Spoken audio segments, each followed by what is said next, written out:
ओम शांति। अब अंतिम समय है तो अंतिम पुरुषार्थ करना है।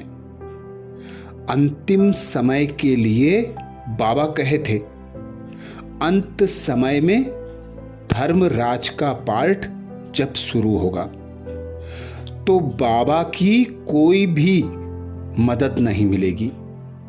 बाबा साक्षी होकर हर सीन को देखेगा। बाबा ने पहले ही हमें बता दिया है कि परीक्षा के समय टीचर मदद नहीं करता, बच्चे को स्वयं ही अपनी परीक्षा देनी होती है। तो इसीलिए बाबा हमें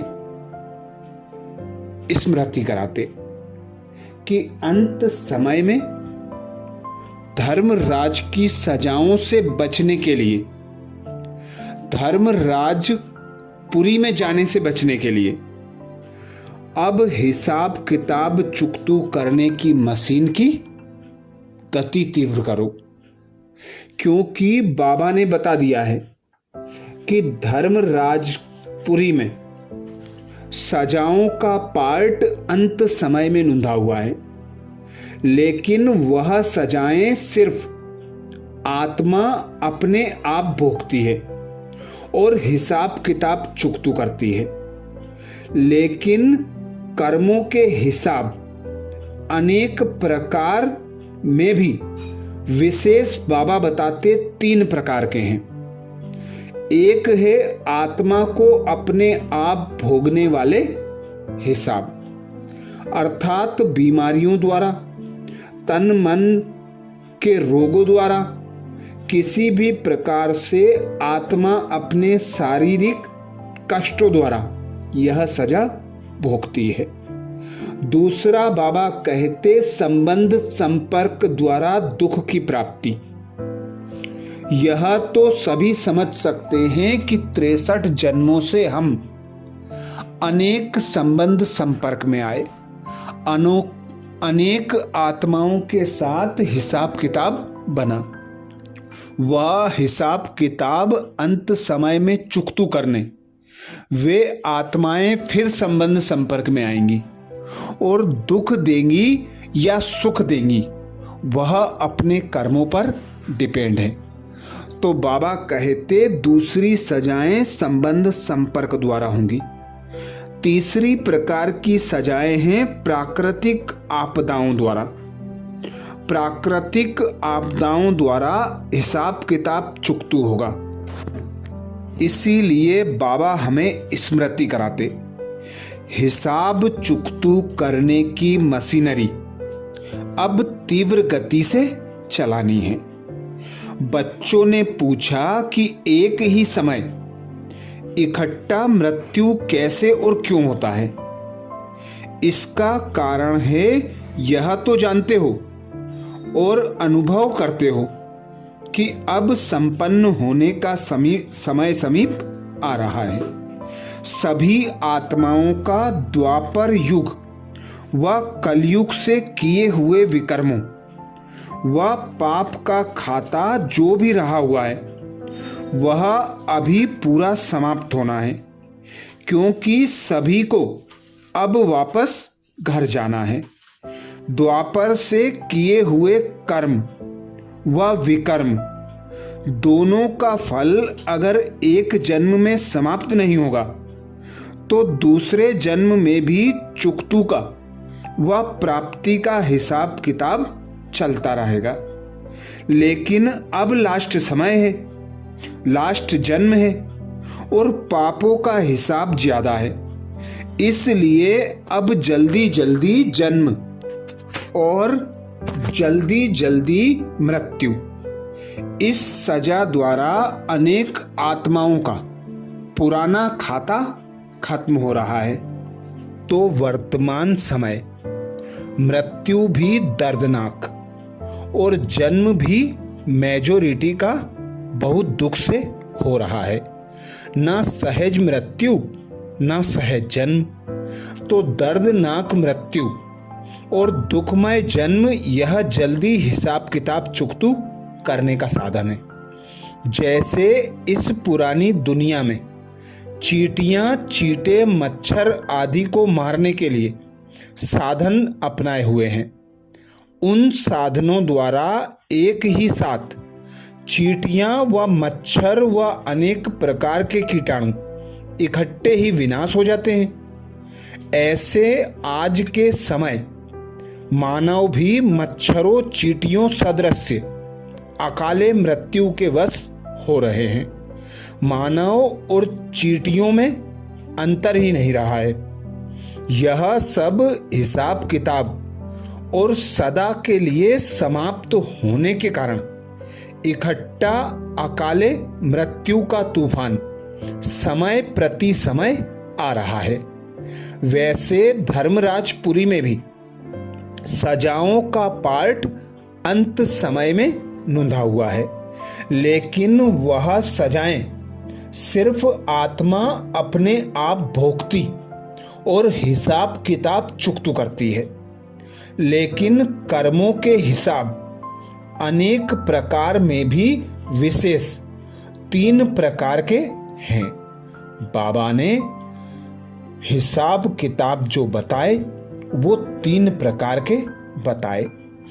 एक है आत्मा को अपने आप भोगने वाले हिसाब, जैसे बीमारियां अपने आप ही आत्मा तन के रोग द्वारा हिसाब चुकतू करती है।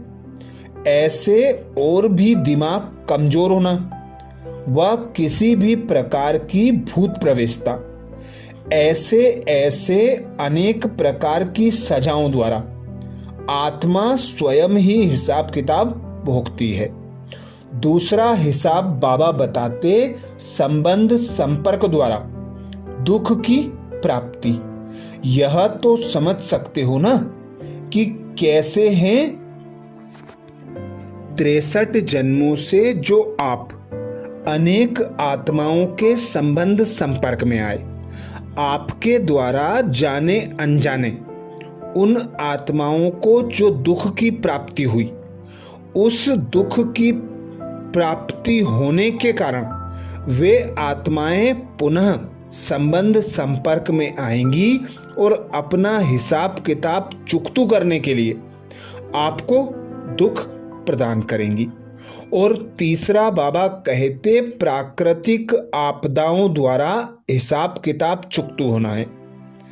तीनों प्रकार के आधार से हिसाब किताब चुकतू हो रहे हैं। तो धर्मराजपुरी में संबंध और संपर्क द्वारा हिसाब व प्राकृतिक आपदाओं द्वारा हिसाब किताब चुकतू नहीं होगा, वह यहाँ साकार सृष्टि में होगा। सारे पुराने खाते सभी के खत्म होने ही हैं। इसलिए यह हिसाब किताब चुकतू की मशीनरी अब तीव्र गति से चलनी ही है। विश्व में यह सब होना ही है। समझा? यह है कर्मों की गति का हिसाब किताब। अब अपने आप को चेक करो कि मुझ ब्राह्मण आत्मा का तीव्र गति से तीव्र पुरुषार्थ द्वारा सब पुराने हिसाब किताब चुकतू हुए हैं व अभी भी कुछ बोझ रहा हुआ है। पुराना खाता भी कुछ रहा हुआ है वह समाप्त हो गया है। इसकी विशेष निशानियां जानते हो? श्रेष्ठ परिवर्तन में व श्रेष्ठ कर्म करने में कोई भी अपना स्वभाव संस्कार विघ्न डालता है। वह जितना चाहते हैं, जितना सोचते हैं, उतना नहीं कर पाते हैं और यही बोल निकलते व संकल्प मन में चलते कि ना चाहते भी पता नहीं क्यों हो जाता है, पता नहीं क्यों हो जाता है। वह स्वयं की चाहना श्रेष्ठ होते, हिम्मत उल्लास होते भी परवश अनुभव करते हैं। कहते हैं ऐसा करना तो नहीं था, सोचा नहीं था, लेकिन हो गया। इसको कहा जाता है स्वयं के पुराने स्वभाव संस्कार के परवश व किसी संग दोष के परवश। व किसी वायुमंडल के वाइब्रेशन के परवश। यह तीनों प्रकार के परवश स्थितियां होती हैं। तो ना चाहते हुए होना, सोचते हुए ना होना और परवश बन सफलता को प्राप्त ना करना, यह निशानी पिछले पुराने हिसाब किताब के खाते के बोझ की है। इन निशानियों द्वारा अपने आप को चेक करो। किसी भी प्रकार का बोझ उड़ती कला के अनुभव से नीचे तो नहीं ले आता। हिसाब चुकतू अर्थात हर प्राप्ति के अनुभवों में उड़ती कला। कब कब प्राप्ति है, कब है और अब बाबा कहते कब कब प्राप्ति है, कब है तो अब रहा हुआ है। तो इसी विधि से अपने आप को चेक करो। दुखमय दुनिया में तो दुख की घटनाओं के पहाड़ फटने ही हैं। ऐसे समय पर सेफ्टी का साधन ही है एक बाप की छत्र छाया। छत्र छाया तो है ही ना। यह महावाक्य बाप दादा ने हम बच्चों को 10 दिसंबर 1984 को सुनाए थे, जिसमें बाबा यही अटेंशन खिंचवाते कि अब जो पुराने 63 जन्मों के हिसाब किताब हैं, उन हिसाब किताबों को चुकती करो और चुकतू करने की मशीनरी को तीव्र करो, क्योंकि अब समय कम है। यह अंतिम जन्म है। इसी जन्म में बाबा की याद में रहकर, बाबा की छत्र छाया में रहकर, बाबा की श्रीमत पर चलकर हिसाब किताब चुकतू करेंगे तो सहज और स्वतः होते जाएंगे।